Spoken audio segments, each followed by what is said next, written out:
Beginning December 16th until December 24th, in many of our Glenmary missions, there'll be a gathering called Las Posadas.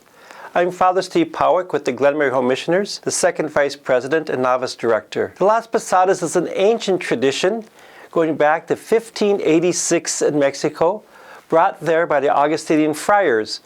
Much like St. Francis was trying to figure out how to communicate the Christmas story to the people, and he created the creche, the scene of Mary and Joseph, those stable things, the nativity scenes that we have. So the Augustinian friars created a drama of Mary and Joseph going from house to house, seeking shelter. The word Las Posadas means lodging or an inn. Where can we stay? And it's a beautiful tradition of 9 days. The 9 days represent each month of pregnancy for Mary. It was a way of kind of drawing it together. And the way it originally started was Mary and Joseph, usually played by young children, would go from house to house. They'd knock on a door, they sing a song. Can we come in? Can we come in? And they'll say, who are you? We don't know you. Then they have to go to another house and to another house and then to another house. And at the last house, they're allowed to come in. Come in, holy pilgrims. Come in, holy pilgrims. Come and rejoice. And then the party begins. So they come in, and then the children get great gifts. And then there's a song, and maybe in today's time there's a rosary, there's a piñata. And the piñata is also part of this tradition. And the piñata is an interesting part of Las Posadas because the original posadas were stars with 7 prongs, not all these famous cartoon characters we have today, or little bulls. Each star represented a capital sin. And so Mary and Joseph are bringing the Savior to the world, Jesus Christ, and he knocks away the sins. So when you knocked off one of the points of the stars, you knocked off one of the capital sins. And finally, because of the sweetness of Jesus, the treats came out.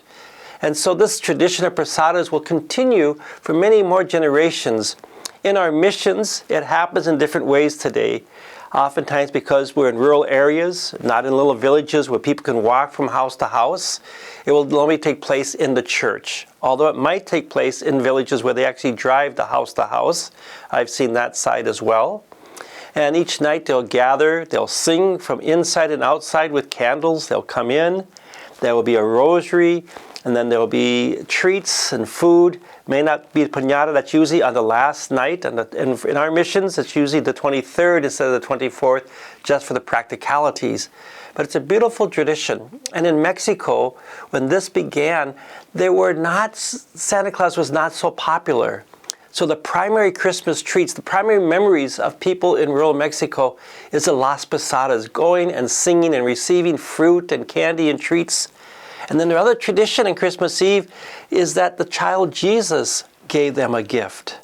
So this tradition was designed with drama and song to help people understand the Christmas story. And it continues today to help us understand what it was like to be refugees, to be leaving your homeland, to find shelter in a crowded town, and finally for someone to show generosity and to allow them in. Also, the last night, one of the great things that they'll do the full Christmas story, or they might do the pastorelas. The pastorelas is a whole other story of the shepherds trying to find Jesus. But this is a great time of tradition going back to the 1500s and continues today here in the United States and almost every one of our Glenmary Home Missioners. A beautiful song is sung.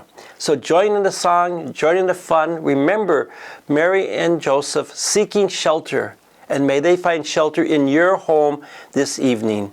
May you join these 9 days of celebration to prepare a place for Christ in your hearts.